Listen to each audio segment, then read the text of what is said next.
Hello, hello. We are live. Hi, I'm David Wells with the Fox 13 web team. Hi, I'm Melanie Porter, also with the web team.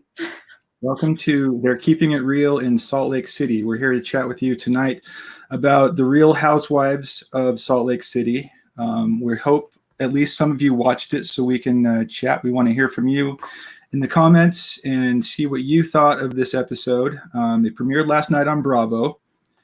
Melanie, before we get too far into this, we want to bring in our mystery guest tonight. Here he is. It's Fox 13's John Strachey. With my very own mystery guest here on my live. How you doing, guys? We're doing great. I'm doing great. I didn't really. You doing okay, Melanie? Yeah, I'm good. I'm good. Okay, good. I spent part of my day off today watching the episode for the second time, hoping that I would find some redeeming quality in it. Whether I did, we'll find out in a little bit. Okay, good. And so, yeah, we've all watched the episode. Now, John and Melanie are both fans of the show. John, how much Real Housewives of or not fans of this show yet, but they're Real Housewives fans. John, how much Real Housewives have you watched? So I can say I'm an originalist.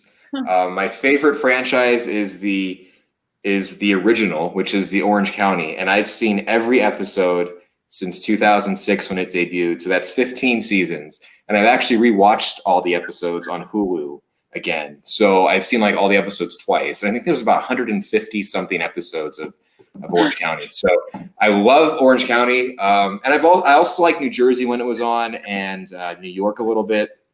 But those are my favorites. So, Melanie, are you an Orange County fan? So I am not an Orange County fan. I started binge watching the show like a month ago to prepare for Salt Lake. New Jersey is by far the best series, like the most drama, the most crazy things going on. I feel like half of them are in jail half the time. It's wild. I tried watching Orange County and I don't know, I just couldn't get behind it. I think I started with the best. So New Jersey is definitely the best. But I am not like an OG fan, and I've seen all 150 episodes. I can't imagine how many hours you've spent watching Real Housewives. Too many, I'm sure. I'm sure I lost your brain cells along the way watching it. That is a lot of Housewives. And then there's me. I have never watched any Real Housewives ever. I've actively avoided it, actually, until last night's episode. I finally caved and I watched The Real Housewives of Salt Lake City, Season 1, Episode 1, which debuted or premiered last night on Bravo. And what an episode. Wow. I generally don't like reality TV. But because this is in Utah, I feel like I kind of have to. So what did you guys think? John, do you want to go first? If you look at my Twitter feed, when I was at the first commercial break, I tweeted, I think I'm not quite sure what I'm watching right now. It was different. It was odd. And it wasn't what I expected. And I know I know it's called The Real Housewives, and in all these Real Housewives franchises, are any of them real? Probably not. But I was expecting a little more, I guess, genuineness from the Housewives, and I didn't get it last night. And I struggled. I struggled with it. I don't know how you guys felt, but my initial reaction after one episode, 1 hour, not a fan. Man, if you struggled with it, well, yeah. I as a not fan of reality TV, I struggled pretty hard. But what did you think, Melanie? So I'm kind of like on an opposite spectrum. So I rate the Housewives by 4 factors. The first one is extravagant shopping. And I mean, I have to have a really good shopping spree in at least every episode. That's just a requirement. And then big fights over really little things. My favorite is whose Botox is the best. That's always a really great fight. brunch and lunch dates where they talk trash about each other.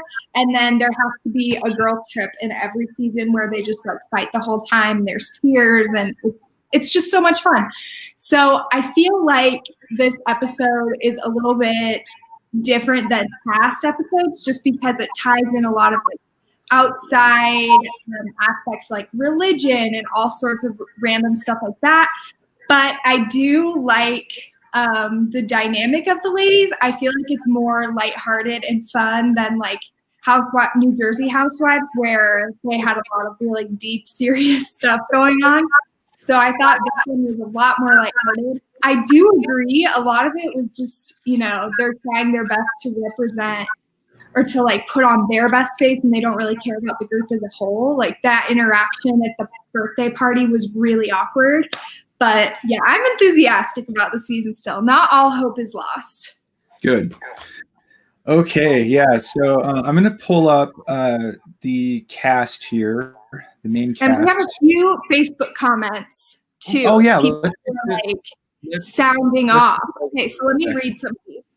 So Allison, a meteorologist, says this will be her first time watching the season from start to finish. And I feel like a lot of Utahns are in the same boat. Like they really want to get invested. And then Amy says that she doesn't think it's a good representation of the state of Utah. I think we can all agree about that. Yeah, that was my biggest. She hasn't watched it yet, but it's on her DVR, and she's nervous about watching it. And Lyle says, horrible. If we are paying for a U of U coach to live this lifestyle, there's a problem in this state. So, okay. Keep your comments. She's talking about, or Lyle's talking about rather, Jen's husband, whose name I didn't memorize from my one time watching one episode of the show. But yeah, interesting comment. Thank you, Lyle, for that. I kind of thought the same thing. I didn't want to bring it up, but I thought the exact same thing that Lyle thought when I was watching. Like, I had no idea that assistant football coaches could have that type of lifestyle. So, yeah, it's funny that you brought that up. Okay, so I wanted to pull up a quick picture of the cast, and just before we started tonight, John and I were actually, between the two of us, able to name everyone already. So I think on the left we have Lisa, and then Mary, and which one? That's Heather. Do you remember, Melanie? Do you remember all of them? That's Heather in the gray, and then Jen is in the middle. I don't remember the one on the side, but she has short hair. That's Whitney. Yeah, that's Whitney. That's Whitney Rose. And then Meredith is on the end. That's so funny because John and I had trouble remembering her too, but she's actually one of our favorites already. Meredith. So out of all these women, have you? Whitney. Yeah. Whitney. Yeah. She seems to be the one with the strongest ties to Utah. I might have to watch again. Maybe you could confirm, John. But she seemed to me the most believable Utah housewife. Like I could see her like shopping at City Creek. The other five, like I don't think I'd ever run into any of them in my daily life. But Whitney did seem the most real to me of the real housewives. So she was the most believable. I'm actually looking forward to her storylines throughout the show. To see what she brings to the table. Yeah, totally. So out of all these women, have either of you developed kind of a favorite character or a favorite so far character? That's hard. I like Heather. I think that she's so fake. like she has this plastic surgery business and she's just like gorgeous and just has everything she would ever want. And I know there's something behind that Botox. There's something in there. And I know it's going to come out during the season. She's divorced. I think she's the mom of 3 girls.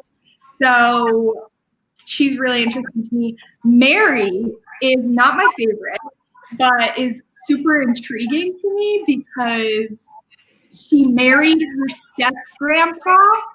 Oh yeah. Grandma said to in her will. Oh wow. I think John had something to say about that one too. That's what I don't want to touch with. Like I okay. I have no comments on that because again, I think it goes to my point. They pick the most extreme storylines, and I'm not sure what is more extreme than that. Like that's out there. That's out there. Yeah, I think the show tried to make the point that, oh, this is a normal thing for Utah. It is not. It is not. So anyone who's watching this show and thinks it's normal to marry really any relative, it's not normal. It's not in Utah or anywhere else, as far as I know. And she says in the episode, like, oh, you'll get used to it. But I'm like, I don't think we will, Mary. I really don't think we will. Yeah. Oh, man. Okay. Jeff wants to know, real talk, though, who had the worst upper lip? And it's true. The worst Botox? Is that the question? Whenever they get lip injections, they always go, like, really big. And it looks just not great, but that's funny. That was not something. Oh, here it is. Here's that comment. We wanted to pull it up. So yeah, that was not something that I was paying attention to. Job is what we should say. Okay. Yeah. Do you guys have any thoughts on that? Again, I'm just gonna talk about the extremes of the show and maybe not get into the personal attacks of these people because I'm sure they're great people. I just think sometimes producers of these shows can take extremes to the max, and I think just after one episode, we're seeing kind of the road they're going to go down on this series. Spoiler alert! If anyone doesn't want spoilers, maybe tap out now. But there is a scene with Botox and armpits. And that was one that struck me as very, very bizarre. By the way, all three of us have written reviews of this show, which you can go see on fox13now.com. We each reviewed the first episode. They're all really fun. We all have very different takes. So go check that out. I mentioned this in my review toward the end. The armpit Botox. What is that about? I know it's like it was meant to stop one of the characters from sweating because she said she sweats too much, but that was entirely foreign to me. I feel like that's more common. Like, I feel like that's pretty common. I don't know. I mean, I don't know anybody personally who's had it done, but I've heard of it. Like, it's not something I've never heard of before. Okay. So I think there's like something in like glands and makes some people sweat more, or like just give stains. I don't know. But I've heard of that before. And also Botox for migraines. Like, people get Botox for all sorts. Or like if you have TMJ in your jaw, you can get Botox and that can help. So Botox does a lot of different useful things, I guess. I don't know. I had never heard of it being injected into the armpits before, and it showed it, and it looked like it was really painful. But this character seemed to take it without even flinching, so that was good. Okay. Allison Krogan chimed in again. Thanks, Allison. She said, "Yes, you can get Botox for tons of reasons. It can help with migraines, TMJ." Wow, I had no idea. I thought it was like purely a cosmetic thing. I had no idea. I liked all of their fancy cars in the drive-thru at Taco Bell. That was awesome. Yes. That's Utah. Yeah. That I can see in Utah. I love that so much. That was probably the part that felt like the most real to me. Other than I've never seen a Porsche in the drive-thru at any restaurant before that I could think of. It did seem like one of the less scripted parts of this reality series. And the cool thing from that scene I noticed, are you guys familiar with Crumble cookies and the pink boxes? They had some of those in the car with them. And that's something that if you're in Utah, you may be familiar, but if you're from anywhere else, I don't think you are. So that was a nice Utah Easter egg. They've expanded to California. My friends who live in SoCal have said they've gone to them in San Diego. So they are moving out of Utah and expanding their reach here in the West. Oh wow, okay, they're pretty fast moving then. Yeah. So that's one thing I was watching out for was Utah specific Easter eggs, and you see shots of the Utah State Capitol and the Salt Lake City Temple, and you see some streets now and then that you may have driven on. But other than that, like I didn't really feel particularly connected to this show in any way so far. What did you guys? I felt like their go-to shot to cutaway was always the temple. Like, we need a shot to change things, so let's show a shot of the temple. Mm-hmm. Like, that's all we have here in Utah, and that's so not true. I mean, it's a big part of our community here in Salt Lake, but we have so much more. And I felt like that was just like their crutch in editing the show. Like, okay, here's the temple. I mean, beautiful building, but there's a lot to offer here as well. We'll probably see some more. I'm guessing, like skiing and Park City. Hopefully they'll go to the national parks, or at least one of them, or somewhere else other than the immediate Salt Lake City area as we progress into that season, and see, a lot more of the really fun things that you can do in Utah, because there's a whole lot more than just hanging out in the suburbs and drinking champagne. No, there's not. That's it.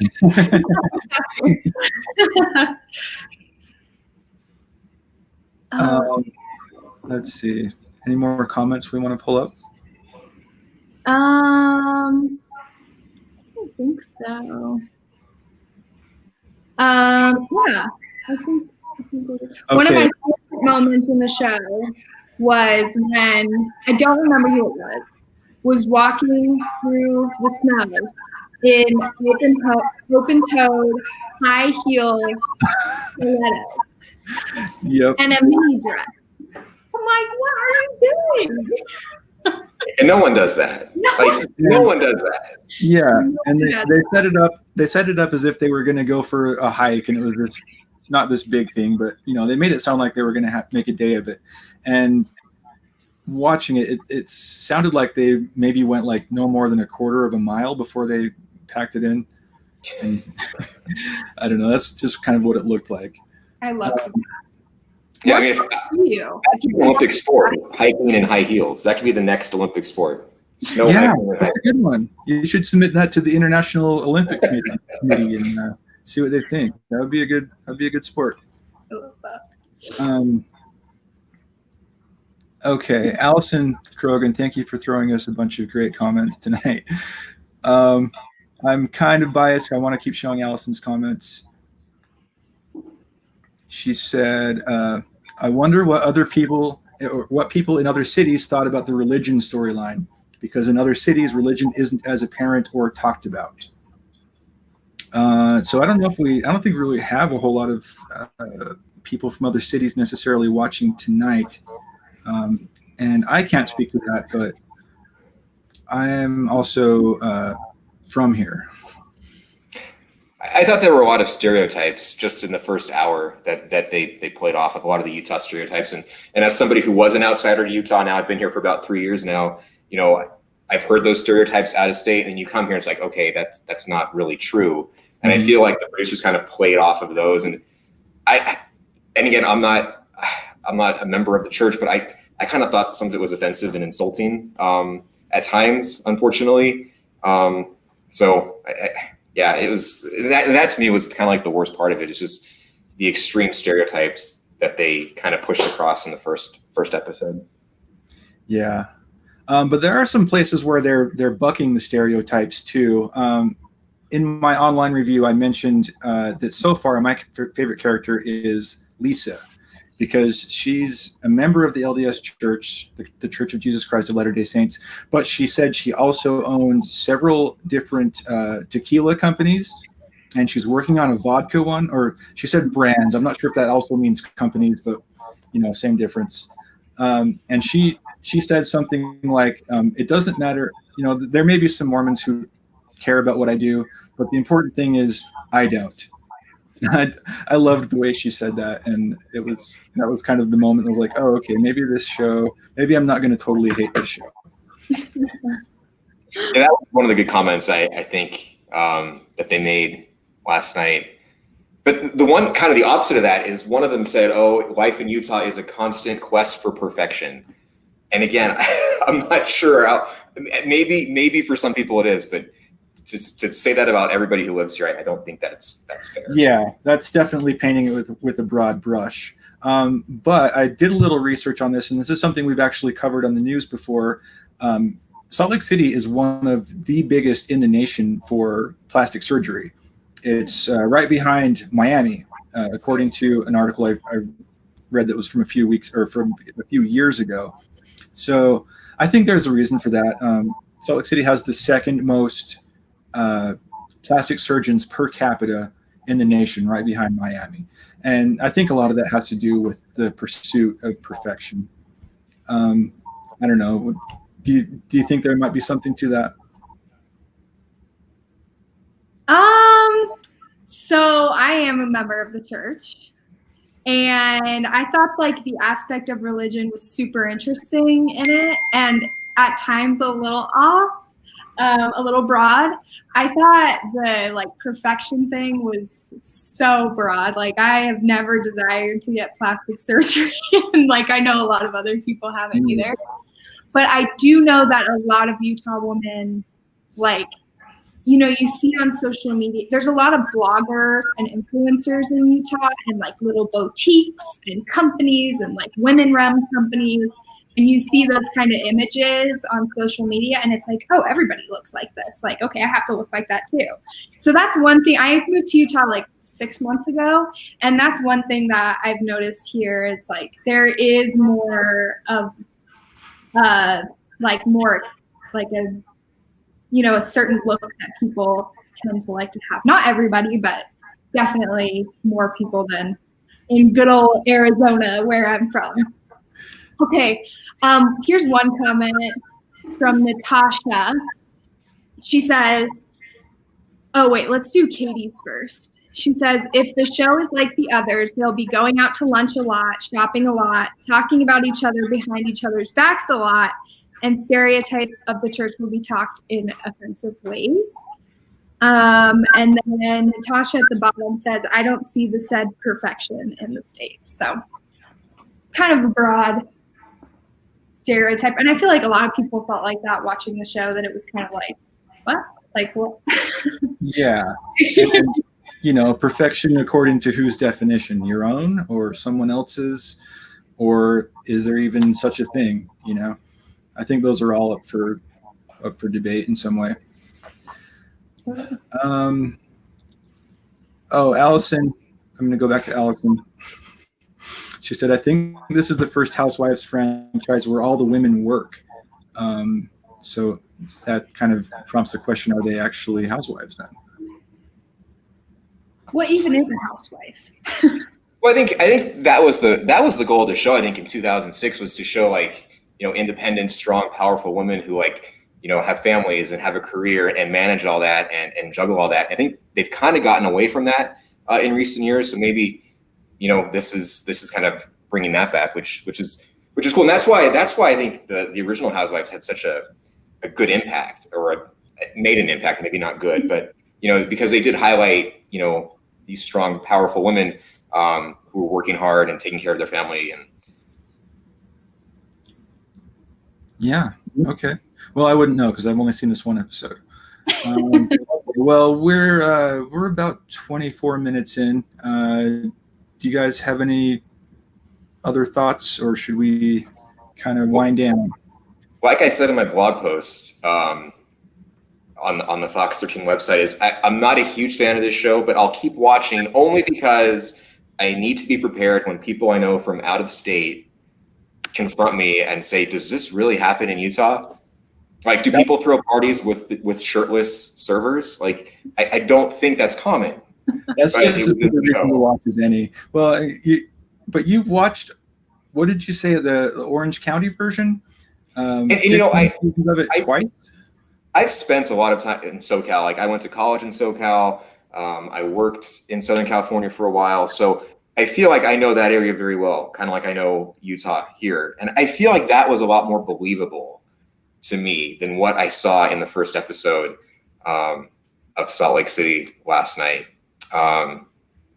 So yeah, like there was just I couldn't believe it, like what I was watching last night. To me, that did not seem like what I see. And again, I'm out every day reporting and whatnot. That is what I saw on the TV last night is not what I see in my daily life here in Utah for the past 3 years. No, not at all. Or for me, who has lived here for over 40 years, my entire life. So yeah, that's what I was looking for when I was watching. Is like, come on, give me some connection here. Give me something I can identify with. And it was crumble cookies this time. Cool. Melanie? I don't know if I have an end comment. I'm excited to see where it goes. I think a lot of times at the beginning, like the premiere of shows, it's sometimes the most dramatic because they try to really like hook you in with the craziest stuff. So I'm interested to see if next week, if it's still just as dramatic and kind of out there, or if they kind of tone it back a little bit and try to make it more relatable. But yeah, I mean, I love it. It doesn't compare to New Jersey yet. New Jersey's still my favorite. But I need to point you to the right season of Real Housewives of Orange County to get you hooked on that one. If I could go to the 2010, 2011 years and you'd get hooked. I guarantee. Okay, that's my homework. I got it. Is that something that happens with this show? Is they do start to kind of tone it down and it has its ups and downs? Yeah, they cycle through cast members and whatnot. So you might have like a cast member who you really liked, and then they leave the show and they bring someone in who you don't like as much. So as the show progresses, and hopefully Salt Lake lasts for many years, because you really do see the evolution of how things go. Cool. All right. Well, I think we'll wrap it up for tonight. Thank you, everyone, for joining us, all 124 of you. We had a lot of fun looking at your comments and talking about this crazy show that I know nothing about, but these other two know a lot about. So we'll sign off. Thanks, everybody. Bye.